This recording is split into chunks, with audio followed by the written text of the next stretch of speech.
अगर आपका मन भी पढ़ाई में नहीं लगता और आप अपने मन को पढ़ाई की ओर एकाग्रचित करना चाहते हो तो ये वीडियो आज आपके लिए ही बनाई गई है। मैं उम्मीद करता हूँ इस वीडियो से आप लोगों को काफ़ी जानकारी मिलेगी कि आपका मन पढ़ाई में क्यों नहीं लग रहा है। तो चलिए समझते हैं पढ़ाई में मन क्यों नहीं लगता है और किस प्रकार से हम अपना मन पढ़ाई में लगा सकते हैं, क्या क्या करना होगा इसके लिए। तो आइए जानते हैं 10 कारण जिनकी वजह से पढ़ाई में मन नहीं लगता। आइए जान लेते हैं। पढ़ाई में नहीं लगता है मन, पढ़ा हुआ याद नहीं रहता, बार बार मन उचटता है, क्या करूं? इस प्रकार की शिकायत अगर आप में भी है तो ये वीडियो आप लोगों के लिए बनाई गई है। ये वो मैसेज हैं जो हमें प्रतिदिन प्राप्त होते हैं। इस समस्या का सामना अक्सर तैयारी करने वाले छात्रों को करना पड़ता है। आज हम इस समस्या को समझने का प्रयास करते हैं और आशा है बहुत हद तक आपकी समस्या का समाधान आपको मिल जाएगा। तो सबसे पहले उन कारणों को देखते हैं जिनकी वजह से अक्सर पढ़ाई में मन नहीं लगता। तो इसकी विषय सूची यहाँ पर बताई गई है, इसको अच्छे से आप लोग दिमाग में रखिए। इसी प्रकार से आप लोग अच्छे से समझ सकते हैं जो मुख्य कारण हैं। तो पहला फोकस की कमी, दूसरा कारण विषय पर पकड़ ना होना, तीसरा कारण विषय में रुचि ना होना और चौथा कारण बहुत अधिक किताबों का होना, पांचवा कारण पढ़ाई का कोई निश्चित क्रम या टाइम टेबल का ना होना, छठा कारण कोई निर्धारित लक्ष्य का ना होना, सातवां कारण ध्यान बटाने वाले साधनों का आसपास होना और आठवां कारण समान क्षेत्र के मित्र ना होना, नवां कारण प्रेरणा की कमी और आखिरी और अंतिम कारण किसी और क्षेत्र में रुचि होना। तो एक एक करके सभी कुछ समझ लेते हैं। तो सबसे पहला फोकस की कमी। तो आपकी अगर पढ़ाई में रुचि नहीं है, अगर आपको पढ़ाई समझ में नहीं आ रही है तो इसका मतलब है फोकस की कमी है। तो फोकस की कमी अक्सर हम जो पढ़ रहे होते हैं उस पर हम ठीक फोकस नहीं करते। मतलब कि जब हम गणित पढ़ रहे होते हैं तो मन में अंग्रेजी चल रही होती है और अंग्रेजी के समय गणित। ध्यान रखिए कि एक समय में सिर्फ एक जगह ही मन लगाएंगे तो रिजल्ट 100% मिलेगा। आपको पता है ना, यदि सूर्य की किरणों को भी यदि हम लेंस से फोकस करें तो कागज जलने लगता है। ये है फोकस का महत्व। तो आगे से जो भी पढ़ें पूरा ध्यान वहीं रखें, 100% ध्यान तो 100% रिजल्ट। जी हाँ, उम्मीद है पहला कारण जो महत्वपूर्ण था वो आप समझ गए होंगे। उसके बाद बात करते हैं विषय पर पकड़ ना होना। तो विषय पर पकड़ ना होना ये दूसरा कारण है, सबसे प्रमुख कारण भी कह सकते हैं।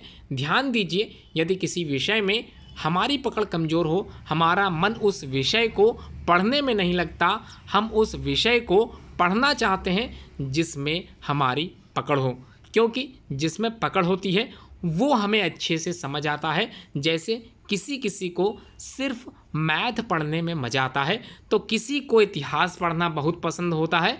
उसे पढ़ने में ना उन्हें समय का पता चलता है और ना ही मन उचटता है। तो उम्मीद है आप लोगों को समझ में अच्छे से आ रहा होगा। तीसरा प्रमुख कारण विषय में रुचि ना होना। जी हाँ, ये भी प्रमुख कारणों में से एक कारण है। रुचि ना होना और पकड़ ना होना दोनों एक दूसरे से संबंधित हैं। आपको रुचि उसी विषय में आती है जिसमें आपकी बेहतर पकड़ हो और जिस विषय में आपकी रुचि हो उसमें आपकी पकड़ स्वयं ही बेहतर होती जाती है। किसी भी विषय को बिना रुचि के 4 से 5 दिन तक लगातार नियम से पढ़ें। शुरू में हो सकता है आपको बहुत बोरियत हो, पर 4 से 5 दिन बाद आपको जैसे ही विषय में थोड़ी जानकारी बढ़ेगी आपकी रुचि बढ़ना शुरू हो जाएगी और फिर जैसे जैसे जानकारी बढ़ेगी वैसे वैसे आपकी रुचि भी बढ़ती चली जाएगी। तो उम्मीद है तीसरा कारण भी आप लोगों को समझ में आ गया होगा। आगे बढ़ते हैं, बहुत अधिक किताबों का होना। जी हाँ, ये भी एक प्रमुख कारण है पढ़ाई में मन न लगने का। अक्सर हम ऐसा करते हैं कि हर अच्छी लगने वाली किताब को खरीदते जाते हैं और इस तरह हमारे पास किताबों का ढेर लगता जाता है। माना कि किताबें सबसे अच्छी मित्र होती हैं, परंतु मत भूलिए अधिक मित्र और अधिक किताबें आपके दुश्मन होते हैं। आखिर कैसे? जब आपके बहुत ज़्यादा मित्र होते हैं तो कोई भी एक आपके काम नहीं आता, क्योंकि सब सोचते हैं उसके तो बहुत सारे दोस्त हैं, कोई भी आ जाएगा और कोई भी नहीं आता। इसी प्रकार जब हम पढ़ने बैठते हैं तो हम ठीक से ये निश्चित नहीं कर पाते कि कौन सी किताब से पढ़ना है और कभी किसी से पढ़ने लगते हैं। तो कभी बीच से ही दूसरी किताब उठाने का मन करता है और एक भी किताब ठीक से नहीं पढ़ पाते। इससे बचने के लिए आप एक बार में आप निश्चित किताबें चुन लें तथा बाकी किताबों को उठाकर रख दें। फिर उन्हीं किताबों को पढ़ें तथा दूसरी किताबों के बारे में तभी सोचें जब पहली वाली पूरी हो जाए। अर्थात पहली वाली किताब जब आप पढ़ लें तब दूसरी किताब में मन लगाएं। अगला 5वां कारण, पढ़ाई का कोई निश्चित क्रम या टाइम टेबल का ना होना। तो ये सबसे ज़्यादा महत्वपूर्ण है कि आप जो भी कुछ पढ़ें उसका एक निश्चित क्रम या टाइम टेबल का बना होना आवश्यक है। अगर ये नहीं बना है तो आपका मन पढ़ाई से बिल्कुल दूर भागेगा, इसमें कोई दो राय नहीं है। क्या आपकी पढ़ाई का कोई निश्चित क्रम है या फिर आप कोई भी किताब ऐसे ही बीच से उठाकर पढ़ने लगते हैं? यदि ऐसा करते हैं तो आप निश्चित ही एकाग्र नहीं हो पाएंगे। आपकी पढ़ाई का एक निश्चित क्रम होना चाहिए। इसके लिए आप एक टाइम टेबल बनाएं और उसी के आधार पर पढ़ें। उससे आपकी पढ़ाई नियमित हो जाएगी।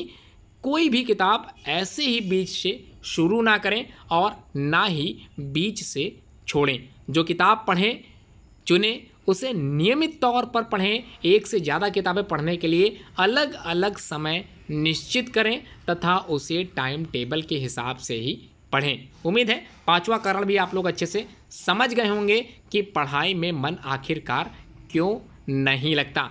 चलिए बात करते हैं 6ठे कारण की, कोई निर्धारित लक्ष्य का ना होना।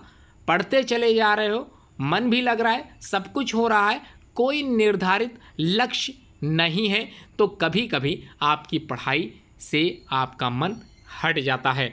तो निश्चित निर्धारित लक्ष्य का ना होना। क्या आपका कोई निश्चित लक्ष्य है या आप यूं ही पढ़े जा रहे हैं? ये उसी प्रकार है जैसे आपको पता नहीं है कि जाना कहाँ है और चले जा रहे हैं। जब लक्ष्य निर्धारित ही नहीं होगा तो मंजिल पर पहुँचेंगे कैसे? ऐसे में आप ये तय ही नहीं कर पाते कि आखिर आपको पढ़ना क्या है, क्योंकि आप तो सारी किताबें पढ़ना चाहते हो और चूँकि सभी परीक्षाओं का पैटर्न अलग अलग होता है, इसलिए आप किसी भी एक को ठीक से नहीं पढ़ पाते और आपका मन उचटता रहता है। कभी ये एग्ज़ाम आया तो ये पढ़ ली और वो एग्ज़ाम आया तो वो पढ़ ली। तो अगर आपने अब तक अपना लक्ष्य निर्धारित नहीं किया है तो ये काम सबसे पहले कीजिए, फिर देखिए आगे का काम आसान हो जाएगा। आगे बढ़ते हैं, 7वें कारण को भी समझ लेते हैं, ध्यान बटाने वाले साधनों का आसपास होना। तो ध्यान बटाने वाले साधनों का आसपास होना ये क्या चीज़ है, इसको भी हम लोग समझ लेते हैं। तो पढ़ाई करते समय आपके आसपास ऐसे कोई भी संसाधन, ऐसे कोई भी साधन नहीं होने चाहिए जो आपकी पढ़ाई में विघ्न पैदा करते हों। तो चलिए देखते हैं, आजकल के डिजिटल युग में हम हर समय मोबाइल फ़ोन, टैबलेट, लैपटॉप इत्यादि से घिरे रहते हैं। इन सब में भी खास तौर पर मोबाइल फ़ोन जो बहुत ध्यान बटाने का काम करते हैं। फ़ोन पर कुछ ना कुछ आया ही करता है, थोड़ी थोड़ी देर बाद उसे हम लोग देखते ही रहते हैं। पढ़ाई करते समय इन सभी सामग्रियों से दूरी बना लें, हो सके तो फ़ोन ऑफ कर लें। इससे आपका ध्यान नहीं भटकेगा और आपका मन पढ़ाई की तरफ एकाग्रचित होकर लगेगा। तो उम्मीद है 7वां कारण भी आप लोग समझ गए होंगे। अब हम लोग बात करते हैं 8वें कारण की, जिसको हम लोग समझते हैं समान क्षेत्र के मित्र न होना। तो ऐसे कैसे हो सकता है, तो आइए जानते हैं। आपके मित्र प्राइवेट सेक्टर में हैं या उनका खुद का बिजनेस है और आप लगे हैं प्रतियोगी परीक्षाओं की तैयारी में, तो उनका और आपका क्षेत्र बिल्कुल अलग है। जब वे पार्टी एंजॉय करेंगे तो आपका भी मन कर सकता है कि उनके साथ आप भी एंजॉय करें, जिससे आपका ध्यान भटक सकता है। यदि हो सके तो कुछ ऐसे मित्र भी बनाएं जो तैयारी कर रहे हों। उससे आपको 2 फायदे होंगे। पहला, आपको प्रतिस्पर्धा मिलेगी जिससे आपकी तैयारी अच्छी होगी, और दूसरा, आपका ध्यान भी नहीं भटकेगा। तो अब हम लोग बात करते हैं 9वें कारण की प्रेरणा की कमी। तो कहाँ पर प्रेरणा की कमी रह गई, हम लोग प्रेरक तत्व नहीं प्राप्त कर सके, अपनी पढ़ाई से संबंधित अगर प्रेरणा नहीं मिलती है तो आप लोगों का मन पढ़ाई से अलग हो सकता है, विचलित हो सकता है। तो समझते हैं इसको भी। प्रेरणा आपको सफलता के लिए नई ऊर्जा प्रदान करती है। कभी कभी बिना किसी प्रेरणा के तैयारी करते हुए आपको नकारात्मक सोच आ सकती है आप में, तो ध्यान रखिएगा, जो आपकी तैयारी को प्रभावित कर सकती है। ऐसे में कोई सकारात्मक प्रेरणा आपको नई ऊर्जा प्रदान करती है। सफल व्यक्तियों से प्रेरणा लें, हो सके तो उनसे मिलें, सफल लोगों के इंटरव्यू पढ़ें, ये आपको फिर से जोश से भर देंगे। आखिरी और अंतिम कारण, जो पढ़ाई में मन जिनका नहीं लगता है उनके लिए आखिरी कारण भी देख लेते हैं। किसी और क्षेत्र में रुचि होना, तो क्या चीज़ है इसको देख लेते हैं। क्या आपकी किसी और क्षेत्र जैसे कला, विज्ञान या किसी क्रिएटिव क्षेत्र में रुचि है? यदि हाँ, तो फिर पढ़ते वक्त आपको उसी का ख्याल आता होगा या फिर उससे संबंधित विचार आते होंगे। वैसे इसमें कुछ खराबी बिल्कुल भी नहीं है। अगर आप क्रिएटिव हैं, जो कि सभी लोग नहीं होते, तो हो सकता है भविष्य में आप और भी बहुत कुछ अच्छा करें, परंतु अभी वरीयता आपकी तैयारी है। अपनी रुचि को अपनी पढ़ाई से जोड़ दीजिए, अपनी रचनात्मकता को अपने पढ़ाई के विषयों पर अप्लाई कर दीजिए। जैसे नए प्रकार के नोट्स बनाइए, यदि कला में रुचि है तो चित्र बनाकर याद कीजिए, यदि लेखन का शौक़ है तो जो पढ़ने के लिए विषय आप लोगों ने पढ़ने हैं उन पर लिखिए, कहानी बना दीजिए। यदि कंप्यूटर में रुचि है तो कोई ऐप बना दीजिए, ई बुक बना दीजिए। इससे आपकी पढ़ाई भी हो जाएगी और आपका शौक़ भी पूरा हो जाएगा। तो उम्मीद है आज की वीडियो आप लोगों को पसंद आई होगी। इसी तरह की वीडियो आगे भी लगातार सुनने के लिए, समझने के लिए चैनल को सब्सक्राइब करना बिल्कुल मत भूलें। धन्यवाद।